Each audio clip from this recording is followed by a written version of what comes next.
जयराम कुमार महतो। धन्यवाद माननीय अध्यक्ष महोदय। मेरे आज का गैर सरकारी संकल्प का विषय था जो सरकारी पद रिक्त हैं उनकी भरपाई को लेकर। जो परीक्षाएं आयोजित होती हैं वो कदाचार मुक्त हों, एक निश्चित कैलेंडर के आधार पर परीक्षाएं हों और साथ ही साथ जो 75% निजी कंपनियों में आरक्षण का प्रावधान है जो लंबित है उस पर विशेष निगरानी समिति गठन करते हुए उसमें हमारी जीत कैसे हो। लेकिन जो उत्तर आया अध्यक्ष महोदय बिल्कुल गोल गोल घुमा हुआ उत्तर है। शायद अगर आप भी पढ़ेंगे तो इस उत्तर को समझ नहीं पाएंगे। महोदय लगभग 3 लाख सरकारी पद रिक्त हैं और विगत 6 वर्षों में 20 से 30 हजार के करीब नियुक्ति हुई है, मतलब 8 से 10%। अगर इस गति से नियुक्ति हुई तो इन पदों को भरने में लगभग 15 से 17 वर्ष लगेंगे। इसलिए सरकार एक विशेष अभियान चलाकर इन पदों की नियुक्ति अविलंब करे। मैंने अपने पहले बजट सत्र में 10 तारीख 3 महीना 2025 को एक प्रश्न किया था जिसमें मुझे जवाब मिला था कि पुलिस कर्मी के 23,645 पद रिक्त हैं। अध्यक्ष महोदय आज भी वह मामला प्रक्रियाधीन है। मैंने वह सवाल पुनः मानसून सत्र में भी पूछा 4 तारीख 8वां महीना 2025 को, उस समय भी उत्तर आया प्रक्रियाधीन है। तो अध्यक्ष महोदय मैं ये जानना चाहता हूं कि आखिर ये को प्रक्रियाधीन क्या है, ये विचाराधीन क्या है। जब भी कोई गंभीर सवाल हो, जब भी कोई गंभीर सवाल हम लोग लाने का प्रयास करते हैं, विभाग का उत्तर होता है प्रक्रियाधीन है। आज तक अगर झारखंड के इतिहास की बात करें अध्यक्ष महोदय तो एक भी एग्जाम कैलेंडर का अनुपालन नहीं हुआ है। अगर जेपीएससी की बात करें तो हम इन 25 सालों में बड़ी मुश्किल से 12-13 तक आ पाए और हमारा पड़ोसी राज्य बिहार 25 सालों में 25 बीपीएससी कर चुका है। राज्य की 11 नियुक्तियां सीबीआई जांच चल रही, उसमें भी हमें उत्तर मिला जिसमें इन्होंने 9 लिखा है, जबकि अखबारों की माने तो 11 नियुक्तियां हैं जिनमें सीबीआई की जांच चल रही है। वहां भी जवाब जो आ रहा है अध्यक्ष महोदय वो गोल मटोल आ रहा है, जवाब कुछ और है और अखबारों के माध्यम से या फिर जानकारी जो आती है उसके माध्यम से कुछ और है। अध्यक्ष महोदय यहाँ तक कि अध्यक्ष महोदय वर्ष 2006 में अखबार की सुर्खियों में एक टैगलाइन था, एक शीर्षक था कि जेपीएससी घोटाले के अभियुक्त आज कोर्ट में होंगे उपस्थित। इनमें जो नाम थे वो एसपी, डीएसपी, एडीएम और टीओ जैसे अधिकारी थे। यहीं तक एक छात्र ने यहाँ तक कहा था इन व्यवस्थाओं से दुखी होकर क्यों ना मैं नक्सली बन जाऊं। इसलिए आज मैं स्पष्ट उत्तर चाहता हूं और चूंकि माननीय वित्त मंत्री उनका एक बयान भी था कि हम लोग 4 वर्षों में जो भी लंबित हैं, जो भी पद रिक्त हैं उनकी भरपाई कर लेंगे और बिल्कुल मैं उनका उस आश्वासन का भी आदर करता हूं। लेकिन आज मैं आज स्पष्ट उत्तर चाहता हूं मंत्री महोदय जो भी मेरा उत्तर देंगे कि जो पद रिक्त है लगभग 2,87,000 हैं, उनकी भरपाई कब तक हो जाएगी। माननीय मंत्री जी। अध्यक्ष महोदय हम लोग ने बड़ी स्पष्ट जवाब दिया है माननीय सदस्य का विस्तार के संदर्भ। 24/12/2021 को झारखंड के निजी क्षेत्र में स्थानीय उम्मीदवारों को नियोजन अधिनियम 2021 प्रचारित किया गया है, जिसके माध्यम से झारखंड राज्य में नियोक्ता द्वारा निजी क्षेत्र में स्थानीय उम्मीदवारों को 50% आरक्षण देने का मामला।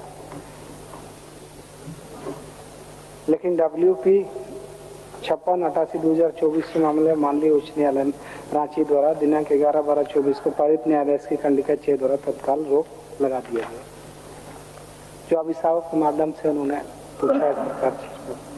और वित्त विभाग के पत्रांक के द्वारा 4/12/25 द्वारा वित्त विभाग के COBT पोर्टल के उपलब्ध ये फाइनेंशियल 25-26 के अनुसार वर्तमान राज्य में अधिकारी कर्मचारियों का नामांकित कुल संख्या 3,49,406 तथा उसके विरुद्ध कार्यरत बल कुल 188,520 संसूचित है। जितना वो आंकड़ा बता रहे हैं माननीय अध्यक्ष महोदय उससे कम। हाँ, रिक्तियां हैं, इस बात को हम लोग स्वीकार करते हैं। राज्य में सरकारी नियुक्तियों के विरुद्ध 9 नियुक्तियों में सीबीआई जांच चल रही है, जैसे इन्होंने लगाया कि 11 नियुक्तियों में। तो इस तरीके से राज्य सरकार और एक मामला इन्होंने उठाया कि विधायकों की समिति बने, उसके कम से कम 5 विधायकों की समिति बनाई जाए जो इन गंभीर विषयों पर निगरानी रखे। इनका मामला था। लेकिन राज्य सरकार के पास में सरकारी रिक्त पदों को लेकर के इस तरह का कोई मसला अभी लंबित नहीं है, ये बात को भी हम लोगों ने आश्वस्त कर दिया। और सरकार पारदर्शिता से सभी रिक्तियों पर नियुक्तियां करा रही है और नियुक्तियां बांट भी रही है। अभी हाल के दिनों में भी 10,000 के लगभग नियुक्तियों के लिए बांटा गया और भी प्रक्रियाधीन अभी CGL वाला भी परीक्षा प्रकाशित करने का कोर्ट ने निर्देशित किया, उसमें भी बहुत लोगों का होगा। इस तरीके से अन्य रिक्तियों को भरने के लिए सरकार प्रयासरत है और हम लोग चाहते हैं कि 1 साल के अंदर में 26,000 से अधिक नियुक्तियां सरकार ने की है, आने वाला दिन में करेगी। हम विश्वास दिलाते हैं माननीय सदस्य को कि पारदर्शिता से सरकार काम करेगी और उन मसलों को सरकार गंभीरता से लेगी। माननीय सदस्य इस चीज को उठाने का प्रयास। माननीय सदस्य से मेरा आग्रह होगा कि अपनी अवस्था को वापस। अध्यक्ष महोदय, मंत्री महोदय ने भी केवल जो विभाग से उनको उत्तर मिला उसे पढ़ के सुना दिया। अगर आप कहें तो हम भी पढ़ के सुना सकते हैं कि 11 कौन सी नियुक्तियां हैं जिनमें जांच हो रही है, जांच एजेंसियों की निगरानी में है। वो उत्तर उनको लिख के दिया गया है 9, वो भी बोल रहे हैं 9। और ठीक है, उन्होंने कहा कि 1 वर्षों में जो 25 से 30,000 की नियुक्तियां का जो मामला है वो आश्वासन दें कि उनकी भरपाई 1 वर्षों में हो जाएगी। वो कहें कि वो आश्वासन दे रहे हैं कि 1 वर्ष में, यानी आज की तारीख से ठीक आज की तारीख तक 25 से 30,000 पदों की भरपाई होगी। मंत्री महोदय आश्वासन दें। माननीय मंत्री जी, हमने कहा कि विगत से अभी तक 1 साल के अंदर में 26,000 के लगभग नियुक्ति हो गई है, चाहे सरकारी या गैर सरकारी क्षेत्रों में। मैंने ये कहा है और अन्य रिक्तियों पर भी गंभीरता से सरकार नियुक्तियां करेगी, हर प्रक्रिया इसको पारदर्शिता से करेगी। यही मैं अध्यक्ष महोदय, नहीं सवाल अभी खत्म नहीं हुआ अध्यक्ष महोदय। मेरा इसमें और एक था कि राज्य सरकार ने 2022 में एक जो नियम निर्धारण किया था कि निजी क्षेत्रों में भी 75% आरक्षण की व्यवस्था की जाएगी और लगभग 2 सालों तक वो व्यवस्था रही। फिर 2024 में दिसंबर के महीने में हाईकोर्ट का एक सुनवाई होती है हाईकोर्ट के माध्यम से और उस नियम पर रोक लगा दिया जाता है। तो मेरा कहना यह है कि आज लगभग साल भर बीत जाएंगे, दिसंबर का महीना है, हम लोग दिसंबर के महीने में फिर आ चुके हैं, 1 साल होने को है। तो सरकार कितनी गंभीर है? बार बार तो कह रहे हैं मंत्री महोदय की सरकार गंभीर है, सरकार गंभीर है। तो सरकार कितनी गंभीर है कि 1 वर्ष होने के बाद भी उस पर हमारी कोई पहल नहीं? अध्यक्ष महोदय, आप भी जानते हैं कि इस राज्य की परिस्थिति क्या है। 2002 में हमारे साथ क्या हुआ, स्थानीय नीति की बात को लेकर मामला हाईकोर्ट में गया। हमारी राज्य की सरकार, हमारी विधायिका गंभीर नहीं होने के कारण आज उसकी दुर्दशा आज भी राज्य के युवा भुगत रहे हैं, आज भी राज्य के निवासी भुगत रहे हैं। तो हम चाहते हैं कि अधिकारियों के भरोसे मंत्रीगण ना बैठे, अधिकारियों के भरोसे सरकार ना बैठे, विधायिका की जवाबदेही हो, विधायिका की जिम्मेवारी हो। और ये चूंकि 1 वर्ष बीत चुका है कि भाई मामला कोर्ट में लंबित है, तो उसके लिए सरकार क्या कर रही है, मैं माननीय मंत्री महोदय से जानना चाहता हूँ। माननीय मंत्री जी, जहाँ तक कोर्ट का मामला है माननीय अध्यक्ष महोदय, हम लोग जानते हैं कि उसमें सुनवाई होती है तो साक्ष्य के आधार पर कोई चीजों पर वो निर्णय करती है। कोर्ट में तो हम लोग का हस्तक्षेप नहीं है। मान लिया कोई चीजें गलतियां होती है विधायिका से या किसी भी माध्यम से, तो उसको कोर्ट में अपील के माध्यम से लोग उस पर हर पहलुओं को देखते हैं, उसके बाद इस पर होगा। कोर्ट के मामले में तो हम लोग कोई टिप्पणी नहीं कर सकते हैं, लेकिन माननीय सदस्य को मैं आश्वस्त करता हूँ कि जो भी रिक्तियां हैं इस राज्य के अंतर्गत विभिन्न विभागों से, उस पर नियुक्ति की प्रक्रिया सरकार तत्परता से करेगी, मैं आश्वस्त करता हूँ। माननीय सदस्य अध्यक्ष महोदय, मैं मानता हूं कि कोर्ट में, न्यायालय में विधायिका का हस्तक्षेप नहीं होता है, लेकिन वो एक्टिव रहती है, एक्टिव मोड में काम करती है। अगर हम लोग केवल यही बहाना करें कि न्यायालय में विधायिका का हस्तक्षेप नहीं होता है, तो 25 साल बीत चुके हैं, हमारे पास स्थानीय नीति नहीं है, हमारे पास ढंग की नियोजन नीति नहीं है, और 25 साल बीत जाएंगे। तो इस राज्य को बनाने का मकसद, आज हम लोग वीर शिबू सोरेन आज हमारे बीच नहीं रहे, उनको हम लोग दिल से श्रद्धांजलि दिए, लेकिन केवल श्रद्धांजलि देने से नहीं होगा। उनका सपना क्या था, उनका विचार क्या था, वो तभी साकार हो जाएगा, इस राज्य के लिए नीति बनेगी। तो अगर केवल हम लोग ये कह दें कि न्यायालय, सही बात है न्यायालय में हमारा हस्तक्षेप नहीं होता है, लेकिन यह तो करना होगा कि आप एक समिति बना दिए मंत्री के नेतृत्व में, उसमें विभिन्न दलों के विधायकों को समिति में रखें और एक निगरानी बनाकर आप उसको ध्यान में रखेंगे कि भाई इस नीति को, ये जो लंबित है मामला कोर्ट में, उसका जल्द से जल्द सुनवाई हो सके।